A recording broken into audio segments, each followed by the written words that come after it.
बिस्मिल्लाहिर्रहमानिर्रहीम अस्सलामुअलैकुम students. Previous lecture में हमने transport of molecules and to and out of cell topic को स्टार्ट किया था।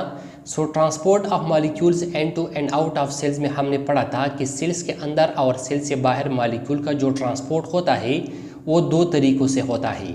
इसमें पहला तरीका है पैसिव ट्रांसपोर्ट और दूसरा तरीका है एक्टिव ट्रांसपोर्ट। इसमें जो पहला तरीका है पैसिव ट्रांसपोर्ट को जो है ना हमने प्रीवियस लेक्चर्स में कंप्लीट डिटेल के साथ डिस्कस किया हुआ है कि पैसिव ट्रांसपोर्ट किसे कहते हैं।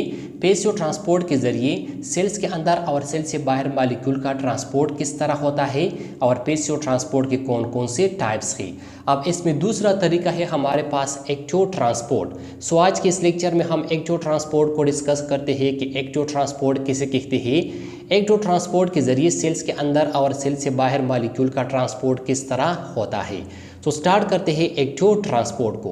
एक्टिव ट्रांसपोर्ट का डिफिनीशन है the movement of substances across the cell membrane from a region of lower concentration to a region of higher concentration by the expenditure of energy is called active transport. Student, जब substances across the cell membrane का मतलब है कि जब substances या molecule जो है ना वो सेल मेम्ब्रेन को क्रॉस करते हैं इसको जो है ना अक्रॉस द सेल मेम्ब्रेन कहते हैं। जब substances across the cell membrane region of lower concentration से रीजन ऑफ हायर कंसंट्रेशंस की तरफ मूवमेंट करते हैं और इस दौरान एक्सपेंडिचर ऑफ एनर्जी हो जाता है। इस दौरान जो है ना एनर्जी का इस्तेमाल होता है, एनर्जी खर्च हो जाता है।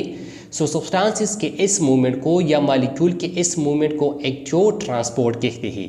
स्टूडेंट, जब सब्सटेंसेस ये across the cell membrane region of lower concentration से रीजन ऑफ हायर कंसंट्रेशंस की तरफ मूवमेंट करते हैं और इस दौरान एक्सपेंडिचर ऑफ एनर्जी हो जाता है, एनर्जी खर्च हो जाता है, एनर्जी का इस्तेमाल हो जाता है, सब्सटेंसेस के इस मूवमेंट को एक्टिव ट्रांसपोर्ट कहते हैं। स्टूडेंट्स, बाज़ दौरान सेल मेम्ब्रेन जो है ना ये सब्सटेंसेस को अगेंस्ट कंसंट्रेशन ग्रेडियंट मूव करने में मदद देते हैं। मतलब बाज़ दौरान सेल मेम्ब्रेन जो है ना ये सब्सटेंसेस को रीजन ऑफ लोअर कंसंट्रेशन से रीजन्स ऑफ हायर कंसंट्रेशंस की तरफ मूव करने में या जो है ना स्टूडेंट्स हरकत देने में मदद देते हैं। स्टूडेंट्स, ये था हमारे पास एक्टिव ट्रांसपोर्ट का डिफिनीशन के एक्टिव ट्रांसपोर्ट किसे कहते हैं। अब आते हैं इस स्ट्रक्चर की तरफ और इस स्ट्रक्चर के ज़रिए हम एक्टिव ट्रांसपोर्ट और पैसिव ट्रांसपोर्ट दोनों को डिस्कस करते हैं, दोनों को कंपेयर करते हैं। स्टूडेंट्स, इस स्ट्रक्चर में हमारे पास ये वाला जो पार्ट है ये जो है ना कंसंट्रेशंस को रिप्रेजेंट्स करते हैं। ये किस चीज़ को रिप्रेजेंट्स करते हैं? कंसंट्रेशंस को रिप्रेजेंट्स करते हैं। इसमें हमारे पास ये वाला जो लॉन्ग वर्टिकल लाइन है ये जो है ना स्टूडेंट्स हाई कंसंट्रेशन ग्रेडियंट को शो करते हैं। मतलब यहाँ पर जो है ना स्टूडेंट्स सब्सटेंसेस या सॉल्यूट का जो कंसंट्रेशन है वो ज़्यादा है। इस एरो का मतलब है कि यहाँ पर जो सब्सटेंसेस या मॉलिक्यूल का कंसंट्रेशन है वो जो है ना स्टूडेंट्स हाई है, यानी यहाँ पर जो है ना स्टूडेंट्स हाई कंसंट्रेशन ग्रेडियंट है। और ये वाला ये जो छोटा वर्टिकल लाइन है ये जो है ना हमारे पास लो कंसंट्रेशन ग्रेडियंट को शो करते हैं। मतलब यहाँ पर जो है ना सब्सटेंसेस या सॉल्यूट या मॉलिक्यूल का कंसंट्रेशन कम है। अब स्टूडेंट्स, जब सब्सटेंसेस या मॉलिक्यूल जो है ना वो इस रीजन्स ऑफ हायर कंसंट्रेशन से रीजन्स ऑफ लोअर कंसंट्रेशंस की तरफ मूवमेंट करते हैं तो इसको पैसिव ट्रांसपोर्ट कहते हैं। और फिर ये मूवमेंट जो है ना स्टूडेंट्स ये मुख्तलिफ तरीक़ों से होता है। इसमें जो है ना स्टूडेंट्स मुख्तलिफ टाइप्स है, डिफ्यूजन है, फैसिलिटेटेड डिफ्यूजन है, ऑस्मोसिस है। इन तमाम टाइप्स को जो है ना स्टूडेंट्स हमने प्रीवियस लेक्चर्स में डिस्कस किए हुए हैं। स्टूडेंट, जब सब्सटेंसेस ये रीजन्स ऑफ हायर कंसंट्रेशन से रीजन्स ऑफ लोअर कंसंट्रेशंस की तरफ आते हैं तो इसको पैसिव ट्रांसपोर्ट कहते हैं। मतलब यहाँ पर जो मूवमेंट होता है वो जो ना students down the concentration gradient होता है। CG का मतलब है कंसंट्रेशन ग्रेडियंट। स्टूडेंट्स, यहाँ पर जो मूवमेंट होता है वो डाउन द कंसंट्रेशन ग्रेडियंट होता है और यहाँ पर जो ना स्टूडेंट्स एनर्जी का इस्तेमाल नहीं होता, एक्सपेंडिचर ऑफ एनर्जी नहीं होता। अब स्टूडेंट, जब सब्सटेंस जो है ना वो इस रीजन्स ऑफ लोअर कंसंट्रेशन से रीजन्स ऑफ हायर कंसंट्रेशंस की तरफ मूवमेंट करते हैं तो इसको एक्टिव ट्रांसपोर्ट कहते हैं। और ये जो ट्रांसपोर्ट होता है जो ना स्टूडेंट्स अगेंस्ट कंसंट्रेशन ग्रेडियंट होता है और इस दौरान एनर्जी का इस्तेमाल होता है, एनर्जी खर्च होता है। मतलब ये मूवमेंट जो है ना स्टूडेंट्स ये एक्सपेंडिचर ऑफ एनर्जी के ज़रिए जो है ना स्टूडेंट्स ये होता है। और यहाँ पर जो एनर्जी एक्सपेंड होता है वो जो है ना स्टूडेंट्स ATP की शक्ल में होता है। मतलब ये जो है ना यहाँ पर एटीपी की शक्ल में एनर्जी खर्च हो जाता है। इसके साथ साथ स्टूडेंट्स मैं आपको एक सिंपल मिसाल देता हूँ। फॉर एग्जांपल हमारे पास पानी है और पानी जो है ना स्टूडेंट्स ये ऊपर से नीचे की तरफ गिरते हैं, ऊपर से नीचे की तरफ आते हैं। तो इस दौरान जो है ना स्टूडेंट्स ये पानी ये हूद बहूद आते हैं। इस दौरान जो है ना स्टूडेंट्स पानी को एनर्जी की ज़रूरत नहीं होती, और जब पानी जो है ना स्टूडेंट्स वो नीचे से ऊपर की तरफ जाते हैं तब ये पानी जो है ना स्टूडेंट्स खुद बखुद नहीं जा सकती। तब जो है ना स्टूडेंट्स इस पानी को एनर्जी की ज़रूरत होती है। तब जो है ना स्टूडेंट्स हम इस पानी को एनर्जी प्रोवाइड करते हैं, और इस एनर्जी प्रोवाइड करने के बाद जो है ना स्टूडेंट्स फिर ये पानी जो है ना स्टूडेंट्स ये नीचे से ऊपर की तरफ मूवमेंट करते हैं, नीचे से ऊपर की तरफ जाते हैं। तो स्टूडेंट्स ये था हमारे पास एक्टिव ट्रांसपोर्ट। इसके साथ साथ स्टूडेंट्स अब हम आते हैं इसकी एग्जाम्पल्स की तरफ। सो एक्टिव ट्रांसपोर्ट का एग्जाम्पल है हमारे पास नर्व सेल। नर्व सेल को न्यूरॉन भी कहते हैं। तो स्टूडेंट्स अब हम एक्टिव ट्रांसपोर्ट को जो है ना इस नर्व सेल्स के जरिए समझते हैं कि सेल्स के अंदर एक्टिव ट्रांसपोर्ट का अमल किस तरह होता है।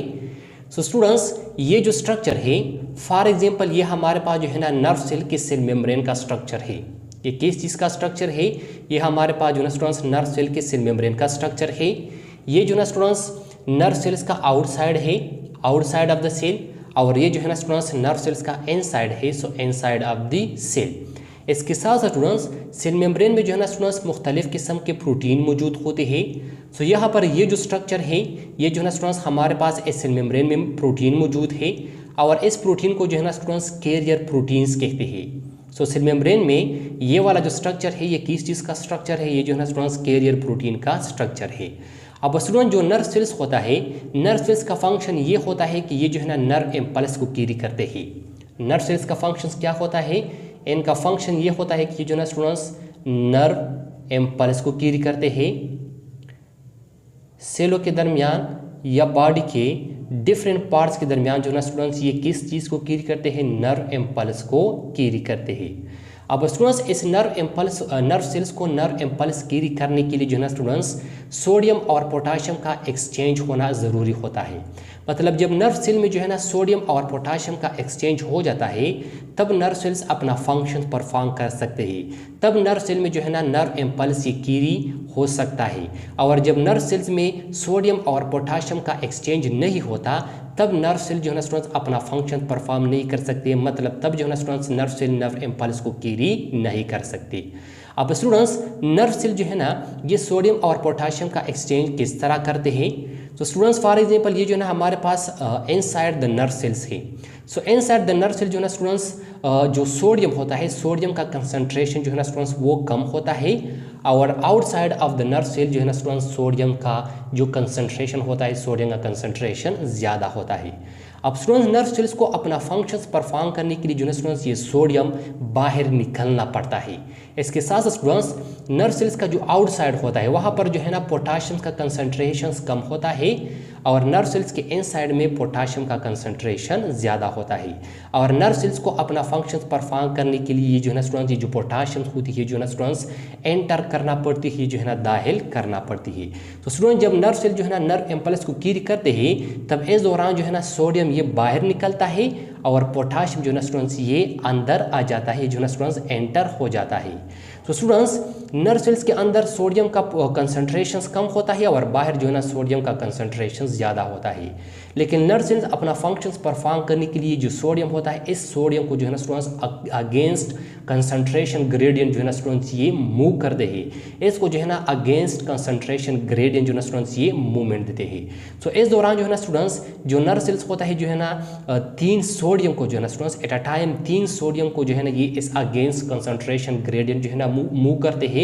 और इस दौरान जो है ना दो जो पोटाशियम्स होती है, 2 पोटाशियम को जो है ना स्टूडेंट्स अगेंस्ट कंसंट्रेशन ग्रेडियंट जो है ना स्टूडेंट्स वो अंदर जो है ना वो मूव करते हैं। अब स्टूडेंट्स यहाँ पर जो है ना जो सोडियम होता है ये भी जो है ना अगेंस्ट कंसंट्रेशन ग्रेडियंट मूवमेंट करता है, और जो पोटाशियम होता है ये भी जो है ना अगेंस्ट कंसंट्रेशन ग्रेडियंट मूवमेंट करता है। लेकिन यहाँ पर जो है ना स्टूडेंट्स एनर्जी इस्तेमाल होता है, यहाँ पर जो है ना स्टूडेंट्स एनर्जी का एक्सपेंडिचर हो जाता है। यहाँ पर जो एनर्जी इस्तेमाल होता है ये जो है ना स्टूडेंट्स कौन से फॉर्म में इस्तेमाल होता है? ये जो है ना स्टूडेंट्स एटीपी की फॉर्म में, एटीपी की शक्ल में एनर्जी इस्तेमाल होता है। यहाँ पर जो है ना स्टूडेंट्स जो एटीपी मॉलिक्यूल्स होता है उनका ब्रेक डाउन हो जाता है और उनसे जो है ना स्टूडेंट्स एडीपी बन जाता है, एडीपी।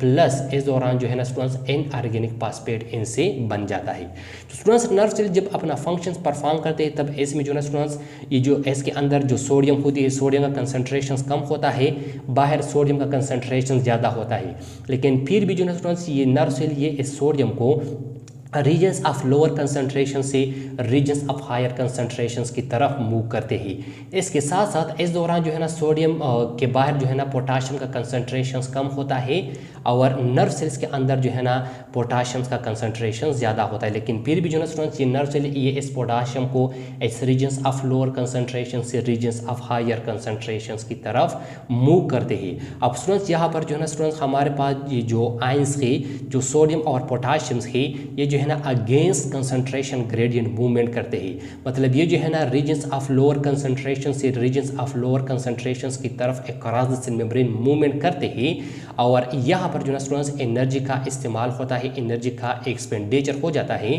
तो स्टूडेंट्स मॉलिक्यूलों की या सब्सटेंसेस के इस तरह की मूवमेंट को जो है ना एक्टिव ट्रांसपोर्ट कहते हैं। इसको क्या कहते हैं? इसको जो है स्टूडेंट्स एक्टिव ट्रांसपोर्ट कहते हैं।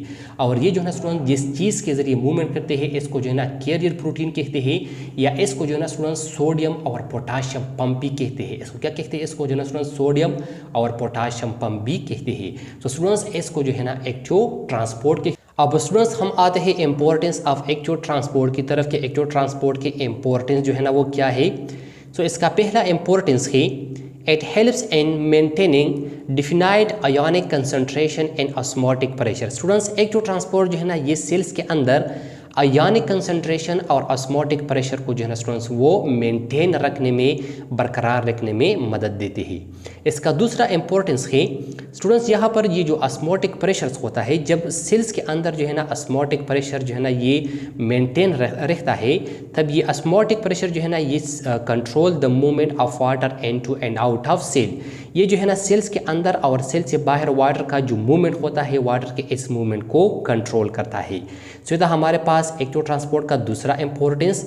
अब एक्टिव ट्रांसपोर्ट का तीसरा और आखिरी इंपॉर्टेंस है हमारे पास help to absorb mini substances needed by them. Students active transport जो है ना ये सेल्स को उन सब्सटेंसेस एब्जॉर्ब करने में मदद देते हैं जो कि सेल्स के लिए ज़रूरी होते हैं। तो स्टूडेंट्स ये था हमारे पास आज का topic active transport. I hope आपको समझ आया होगा। स्टूडेंट्स अगर आपने अभी तक हमारे इस चैनल को सब्सक्राइब नहीं किया है तो काइंडली हमारे इस चैनल को सब्सक्राइब करें, और अगर आपको ये वीडियो अच्छी लगी हो तो काइंडली वीडियो को लाइक और शेयर ज़रूर करें। तो स्टूडेंट्स इंशाल्लाह नेक्स्ट लेक्चर में मुलाकात करेंगे, तब तक अपना ख्याल रखना। Thank you, वस्सलाम।